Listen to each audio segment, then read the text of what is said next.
بڑھ جاتے ہیں۔ جہاں کچھ کام خیر میں اضافے کا باعث بنتے ہیں، وہاں کچھ چیزیں خیر سے محروم کرنے کا بھی باعث بنتی ہیں، جن میں اول درجے میں گناہ اور نافرمانی کے کام۔ عبداللہ بن عمر کہتے ہیں کہ رسول اللہ صلی اللہ علیہ وسلم متوجہ ہوئے اور فرمایا، اے مہاجرین کے گروہ، 5 آزمائشیں ہیں جن میں تم مبتلا ہوگے، اور میں اس بات سے اللہ کی پناہ چاہتا ہوں کہ تم ان کو پاؤ۔ نمبر 1، جب کسی قوم میں بدکاری عام ہو جاتی ہے اور وہ اعلانیہ اس کا ارتکاب کرتے ہیں تو ان میں طاعون اور مختلف بیماریاں جو ان کے اسلاف میں نہیں تھی پھیل جاتی ہیں، یعنی زنا کے نتیجے میں جس قوم میں یہ برائی عام ہو جاتی ہے تو پھر ان میں نئی نئی بیماریاں پھوٹ پڑتی ہیں۔ نمبر 2، جب وہ ناپ تول میں کمی کرتے ہیں تو انہیں قحط سالیاں، سخت تکلیفیں اور بادشاہوں کے ظلم دبوچ لیتے ہیں۔ نمبر 3، جب لوگ اپنے مال سے زکوٰۃ ادا کرنے سے رک جاتے ہیں تو آسمان سے بارش کا نزول بند ہو جاتا ہے، اگر چوپائے نہ ہوتے تو ان پر بارش نازل نہ ہوتی۔ نمبر 4، جب لوگ اللہ اور اس کے رسول کا عہد و پیمان توڑ دیتے ہیں تو اللہ ان پر دوسری قوموں میں سے دشمن مسلط کر دیتا ہے۔ یعنی جب قوم اجتماعی طور پر اللہ سے کوئی وعدہ کرتی ہے، جیسے پاکستان بناتے ہوئے لوگوں نے کہا تھا کہ پاکستان کا مطلب کیا، لا الہ الا اللہ، وہ تو رہ گیا پیچھے، اور کبھی نئے پاکستان کا نعرہ لگا اور کبھی کسی اور پاکستان کا، تو جو اصل مقصد تھا وہ کہاں گیا؟ توحید کی بجائے شرک عام ہونے لگا۔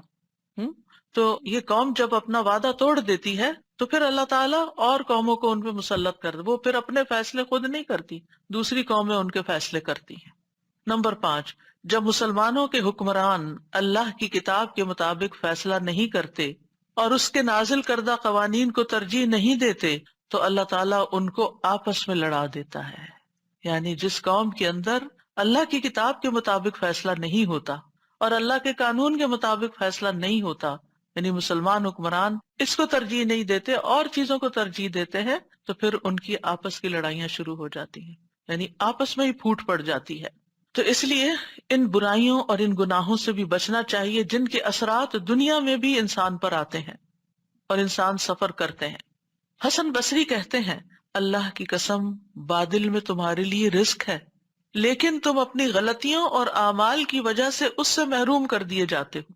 وَفِي السَّمَاءِ رِزْقُكُمْ وَمَا تُوعَدُونَ، آسمان میں، آسمان سے مرادیاں بادل ہیں، اور اس سے اوپر بھی ظاہر اللہ کے فیصلے ہیں، تو یہ رزق ہے تمہارے لیے، لیکن تم تک کیوں نہیں پہنچتا؟ کیونکہ تمہارے گناہوں نے آگے آڑ بنا لی۔ تو اس لیے استغفار جب انسان کرتا ہے، گناہوں سے توبہ کرتا ہے، تو اللہ سبحانہ وتعالیٰ وہ رکاوٹیں دور کر دیتا ہے اور رزق کی بارش ہونے لگتی ہے۔ پھر اسی طرح آپس کا لڑائی جھگڑا، چاہے ہسبینڈ وائف میں ہو، چاہے بچوں میں ہو، چاہے خاندان کے اندر ہو، چاہے کسی قوم کے اندر ہو، تو یہ جو باہمی لڑائیاں ہیں یہ بھی انسان کو خیر سے محروم کر دیتی ہیں۔ نبی صلی اللہ علیہ وسلم لیلۃ القدر کی خبر دینے کے لیے تشریف لائے کہ 2 مسلمان آپس میں جھگڑنے لگے۔ آپ نے فرمایا، میں تمہیں لیلۃ القدر بتانے کے لیے باہر آیا تھا، لیکن فلاں فلاں جھگڑ پڑے تو اس کی معرفت کو اٹھا لیا گیا، امید ہے کہ تمہارے لیے یہی بہتر ہوگا، لہٰذا اب تم اسے 9ویں، 7ویں اور 5ویں رات میں تلاش کرو، یعنی آخری عشرے میں۔ پھر اسی طرح سختی، جریر رضی اللہ عنہ کہتے ہیں کہ نبی صلی اللہ علیہ وسلم نے فرمایا، جس شخص کو نرم خوئی سے محروم کر دیا گیا وہ بھلائی سے محروم کر دیا جاتا ہے۔ سب سے پہلے زبان کی نرمی ہوتی ہے۔ آپ دیکھیں کہ بعض اوقات ہسبینڈ وائف کی لڑائی میں ایک خاموش ہے، ایک آہستہ بات کر رہا ہے، ایک تحمل سے بات کر رہا ہے، اور دوسرا انتہائی بدتمیزی اور بد اخلاقی سے بات کر رہا ہے اور کرتا ہی چلا جا رہا ہے، انتہائی ڈس ریسپیکٹفل۔ اب آپ خود سوچئے کس کو شر پہنچے گا؟ یعنی میں نہ میل کی بات کرتی ہوں نہ فیمیل کی، جو بھی بدتمیزی اور بد اخلاقی پہ اترے گا، جو بھی دوسرے کی رسپیکٹ نہیں کرے گا، جو بھی بد زبانی کرے گا، نقصان اسی کا ہوگا۔ سب سے پہلے تو یہ کہ ان پیار کے رشتوں میں، آپ دیکھیں ہسبینڈ وائف کا رشتہ ایک پیار کا رشتہ ہوتا ہے، جب آپ اپنے پیارے رشتے میں بدتمیزی کرنے لگتے ہیں تو کیا آپ پیار حاصل کر سکتے ہیں؟ کیا آپ خیر پا سکتے ہیں؟ 2 دوست ہوں، اگر ایک دوست دوسرے پہ چڑھائی کرتا، ہر بات پہ لڑائی، تو وہ کب تک آپ کو برداشت کرے گا؟ وہ آپ کو چھوڑ دے گا۔ پھر اسی طرح بچوں کے بیچ میں بھی آپس میں ہو، یا نیبرز میں ہو، یا کسی ملک کے افراد میں، یا پارٹیوں میں، یا جماعتوں میں، یا کسی میں بھی، تو نتیجہ کیا ہوتا ہے؟ جو اصل کرنے کے کام ہوتے ہیں وہ پیچھے رہ جاتے ہیں، مقاصد بھول جاتے ہیں۔ یعنی مثلاً آپ نے کوئی جوائنٹ وینچر شروع کیا دینی اداروں میں، مسجدوں میں، اسلامک سینٹرز میں، آپ نے کوئی مل جل کے ایز اے ٹیم ایک پروجیکٹ شروع کیا اور پھر آپس میں آپ لڑ پڑے، پروجیکٹ کیسے پورا ہوگا؟ خیر کہاں سے آئے گی؟ سوال ہی پیدا نہیں ہوتا. میاں بیوی نے مل کے کوئی کام شروع کیا، کوئی گھر بنانا شروع کیا، کوئی اور کام شروع کیا، آپس میں ہی لڑائی ختم نہیں ہوتی تو کیا ہوگا؟ دونوں آدھا آدھا کر کے الگ الگ ہو جائیں گے. تو سب سے پہلے ہمیں جس چیز کو، اور خصوصاً نبی صلی اللہ علیہ وسلم نے عورتوں کو جس بات کی تلقین کی تھی وہ کیا تھی؟ آپ نے فرمایا میں نے عورتوں کی اکثریت کو جہنم میں دیکھا ہے. تو کہا گیا کہ کیا وہ ہماری مائیں بہنیں نہیں ہیں؟ فرمایا کہ وہ شوہر کی ناشکری ہوتی ہیں، یعنی جو کچھ وہ ان کو دیتا ہے اس پر وہ شکر گزار نہیں ہوتی، کبھی خوش راضی نہیں ہوتی. اور دوسری بات، زبان کا غلط استعمال کرتی ہیں، زبان کا غلط استعمال.